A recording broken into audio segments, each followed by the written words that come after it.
Assalamualaikum warahmatullahi wabarakatuh. My name is Yuta Kuroto Aini. Di sini saya akan meresum atau meringkas materi tentang Poetry and Drama Education. Saya akan merangkum materi atau meresum tentang elements of drama yang meliputi unsur-unsur drama yang meliputi plot, karakter, dialog, dan setting. Yang pertama ada drama. Definisi drama itu apa? Seperti teks yang dituliskan untuk pementasan, mengandung dialog atau tindakan, dan petunjuk panggung atau stage direction. Analisis drama berbeda dengan prosa atau puisi karena fokusnya pada interaksi verbal dan aksi yang dapat dipentaskan. Yang kedua ada plot atau alur, yaitu rangkaian peristiwa yang membentuk cerita drama dari awal hingga akhir. Komposisinya meliputi eksposisi, perkenalan latar, karakter, dan situasi awal, lalu ada konflik pemicu atau inciting incident, peristiwa yang memulai konflik utama, lalu ada peristiwa aksi meningkat atau rising action, serangkaian peristiwa yang memperberat ketegangan atau konflik. Yang keempat ada klimaks atau titik puncak konflik atau momen yang paling menegangkan. Yang kelima ada aksi menurun, falling action atau akibat dari klimaks mengarah ke penyelesaian. Lalu selanjutnya ada resolusi, konflik terselesaikan atau tidak sampai akhir cerita. Lalu ada jenis alur seperti linear, yaitu kronologi jelas dari awal hingga akhir, atau non-linear atau flashback. Ada kilas balik atau lompatan waktu. Lalu selanjutnya ada circular, yaitu kembali ke situasi awal namun dengan makna yang berbeda. Yang ketiga ada karakter atau tokoh, yaitu pemeran dalam drama, bisa protagonis, antagonis, figuran, atau peran simbolik. Lalu ada aspek penting karakter, yaitu protagonis seperti tokoh utama dengan tujuan atau keinginan yang jelas, antagonis yaitu tokoh atau kekuatan yang menghalangi protagonis. Ada rondo atau flat, karakter berdimensi memiliki perkembangan atau perubahan yang berlawanan dengan karakter sederhana. Lalu ada statik atau dinamik. Statik dengan dinamik yaitu tetap berubah selama bercerita. Lalu ada motivasi, alasan dibalik tindakan karakter seperti kebutuhan, keinginan, dan ketakutan. Lalu ada relasi antar karakter, yaitu hubungan dan konflik interpersonal. Lalu yang selanjutnya ada dialog, yaitu ucapan antar tokoh yang membentuk inti teks drama, bukan hanya menyampaikan informasi, tetapi juga menyampaikan atau membangun karakter, konflik, ironi, dan ketegangan. Fungsinya yaitu mengungkapkan karakter seperti bahasa, nada, dan sikap, lalu mendorong aksi, menimbulkan atau meredakan konflik yang ada dalam cerita, lalu memberikan materi aksi panggung atau mengembangkan tema dan motif.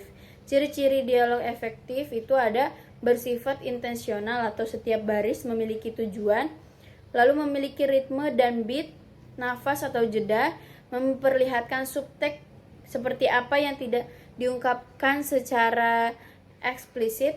Lalu ada perbedaan antar tokoh seperti suara atau warna atau bahasa yang berbeda. Lalu ada subteks, apa yang diucapkan namun yang dimaksudkan. Analisis subteks penting untuk interpretasi. Yang selanjutnya ada setting atau latar, yaitu waktu dan tempat terjadinya aksi drama, berupa fisik seperti ruangan atau panggung, berupa waktu seperti era, jam atau cuaca, berupa dan konteks sosial atau kultural. Peran pentingnya yaitu menciptakan suasana, mood atau tone, memberikan batasan bagi tindakan tokoh sebagai simbol representasi tema atau miskeruntuhan seperti keluarga yang retak, lalu menentukan realitas yang dihadapi tokoh.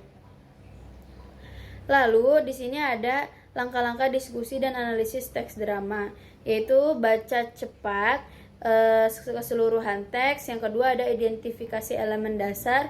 Yang ketiga ada analisis plot. Yang keempat ada karakterisasi. Yang kelima ada analisis dialog seperti perhatikan subteks, pengulangan, kontras antar tokoh dan gaya bahasa. Yang keenam ada setting dan simbolisme. Yang ketujuh ada tema dan pesan. Yang ke-8 ada kontekstualisasi dan estetik. Yang ke-9 ada aksi panggung. Yang ke-10 ada penyimpulan interpretasi.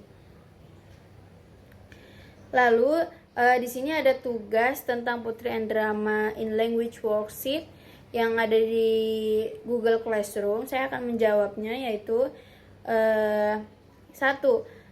Tuliskan definisi plot dengan kata-kata Anda sendiri. Jawaban saya adalah plot adalah rangkaian peristiwa yang disusun secara logis dan kronologis yang membentuk kerangka cerita drama dari awal hingga akhir.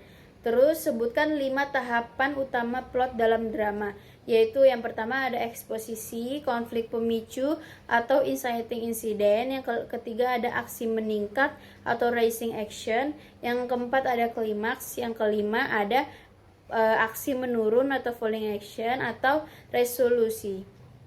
Yang kedua, apa perbedaan antara protagonis dan antagonis? Protagonis adalah tokoh utama dalam drama yang bertujuan atau keinginannya menjadi fokus cerita, yang biasanya dia itu menghadapi konflik dalam cerita. Lalu ada antagonis, yaitu tokoh atau kekuatan yang menghalangi, menentang, atau menciptakan konflik bagi protagonis. Lalu tuliskan 1 contoh karakter protagonis dari drama atau film yang Anda kenal dan jelaskan. Dari sini saya pernah menonton film Harry Potter, yaitu contohnya Harry Potter dari seni Harry Potter sendiri. Alasannya dia adalah tokoh sentral yang memiliki tujuan dan keinginan utama mengalahkan Lord Voldemort, yang semua peristiwa serta konflik dalam cerita berpusat pada dirinya. Yang ketiga, tuliskan pengertian setting dalam drama.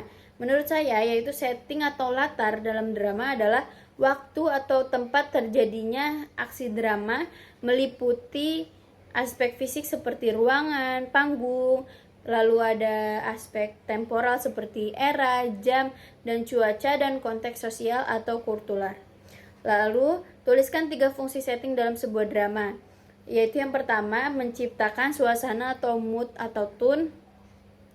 Yang kedua ada memberi batasan bagi tindakan tokoh. Yang ketiga ada simbol sebagai simbol atau presentasi tema. Mungkin cukup sekian resum dan jawaban tugas dari saya. Wassalamualaikum warahmatullahi wabarakatuh.